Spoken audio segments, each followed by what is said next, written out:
maximum fear. You realize that the point of maximum danger is the point of minimum fear. The lesson for me was, why were you scared in your bed the night before? What do you need that fear for? Everything up to the stepping out, there's actually no reason to be scared. And then in that moment, all of a sudden, where you should be terrified is the most blissful experience of your life.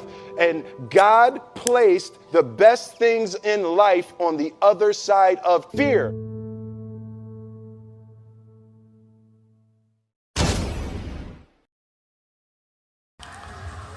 Today, I ran into my fear.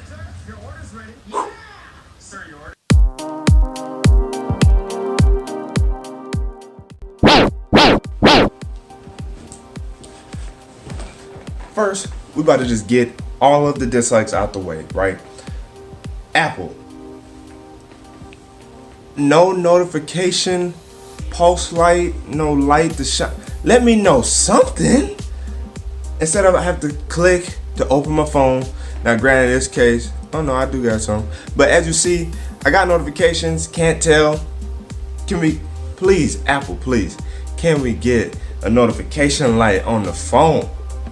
Second, YouTube. YouTube notifications on Android, much more seamless. Now, maybe because it's Android, we don't have to worry about a lot of having to do a lot when it comes to the options you get when you get the notification for a YouTube video. On Android, when you see a notification for YouTube, all you gotta do is swipe down on it and you see turn off or add to watch later or watch, or click on it to watch the video. On Apple or iOS, you get a YouTube notification and you don't get to do nothing with it. It's either turn off notifications for it or click on it to watch it.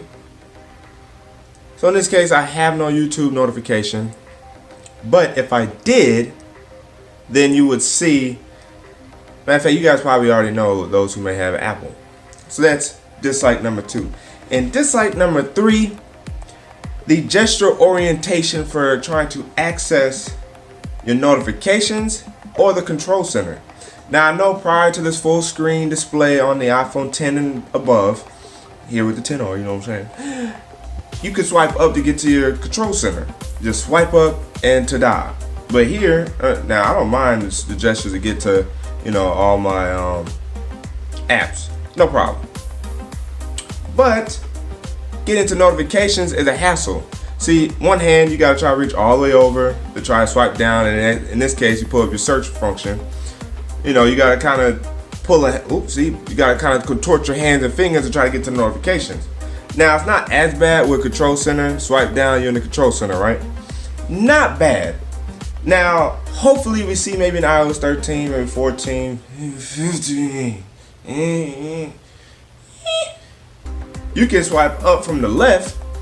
You know, swipe up from the left to get to notification, the control center, and swipe up from the right over here to get to notifications. That way, you don't have to fidget with the phone or have to use 2 hands. You know, that's a suggestion to Apple, maybe, please. Now, those are just my 3 dislikes that I don't like or have still not gotten used to when it comes to iOS. That being said, none of those are deal breakers. The deal breaker that had been for a while that kept me fearful switching over to iOS was the lack of customization. As you see, which I've gotten used to, all your apps have to be right here. Like, you can't have like just a bottom row or, you know, customize where you want the apps to be. You have to set them up in this way. Now, I don't know about y'all, but I like having a lot of display to show my wallpapers off. You know, I got apps on the other page too, and you know, in the future video I'll talk about the apps I have on here, but those are some of the dislikes that I have when it comes to iOS in general. And with the 10R it's no different, even though I love the 10R so far. Now, what about the 10R? Let's get to it. The first thing that I immediately like with this phone is battery life. Now, if we come up here, swipe down the control center, you see I have 29%. They're like, man, what? And for today, right now, today is Saturday, it's 2:45 p.m. Or as you see, 2:43. Now, you're like, man, that's early in the day, it only have 29%. Check this out. We go into settings. We go into battery. Thank you. We go into battery. And then we come down here to the last charge. The last time I charged this phone 100% was Thursday, 7:24 p.m. That's right, I said it. Thursday was the last time this was charged. Now today's screen on time, it appears to have been 3 hours and 59 minutes. Screen off for about 5 minutes. That's today. And most of it has been in play music, which is why my phone finally dropped down to 29%.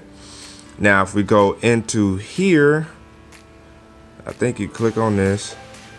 Oh no, it just tells you specific parts of the day. Alright, so 10 day, blah blah blah, boom boom. Alright, so yes, as you guys can see, if today is Saturday, it's been basically 2 days since I've put this phone on the charger, and I just have now 29%. Now if I was to try to really kill the battery for the rest of the day, I probably wouldn't put this phone on the charger till like 9, 10, 11 o'clock tonight, and that's if I wanted to do that. But knowing me, I don't like to do that. So just to show you guys, let's see. Oh no, it's an hour and 56 today. I guess the last 24 hours has been 4 hours of screen on time. I haven't really needed to be on my phone, but as you see, today is Saturday the 10th. Boom. So no jokes, this battery on this phone is a monster. Definitely something that I did not think I was going to get out of an iPhone, and here I picked the perfect iPhone to switch to. The iPhone XR is the king of battery life, and I would say it even beats out a lot of Androids when it comes to battery life.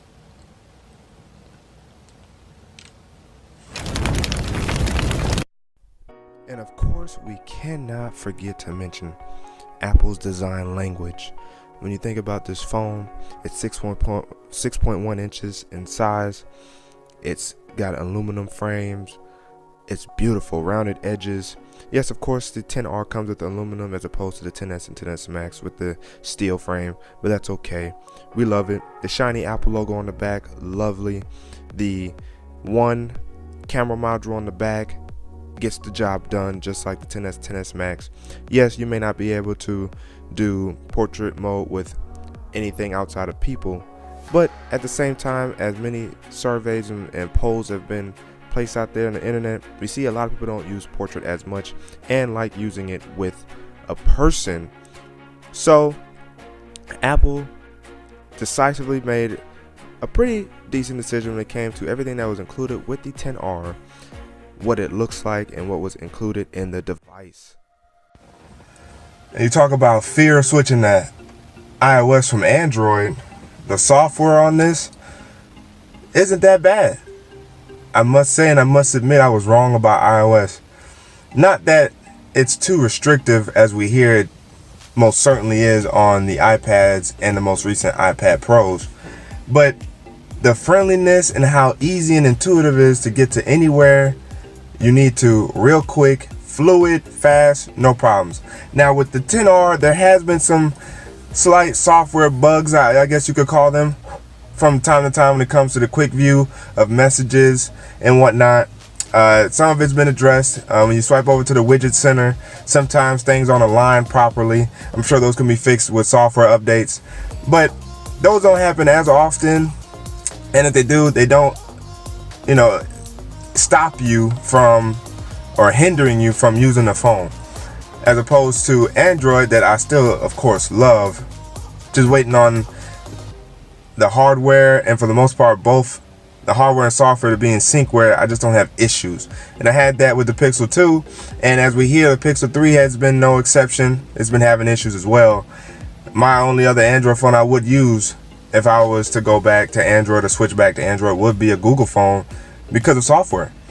And with the iPhone XR and iOS, specifically 12 and 12.1, it's been an amazing experience, and one that I no longer fear, but I thoroughly enjoy. How fast and how easy I was to get used to using this phone over my Android is what surprised me the most. So with this being my first Apple device, I can surely say I picked the right one. I picked the right color because I love red. This product red is a beauty. It's amazing. With this being my first Apple device, I love Face ID. It has not bothered me or gotten in the way of me being able to use the phone. I have no issues with the notch. I'm tired of people always complaining about the notch. It's not a big deal. We gotta find bigger things and bigger fish to fry.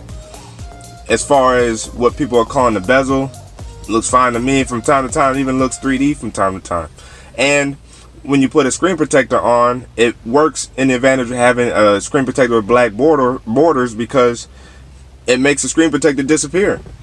So again, with this being my first Apple device, I can surely say and admit I love this phone. Apple, I did a good job. I'm looking forward to next year to see what you guys do next with the iPhones. Your boy Versatile signing out.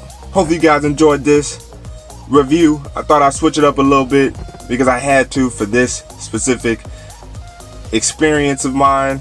It's a first hand experience, and I wanted to show you guys a little something different, so hopefully you guys enjoyed it.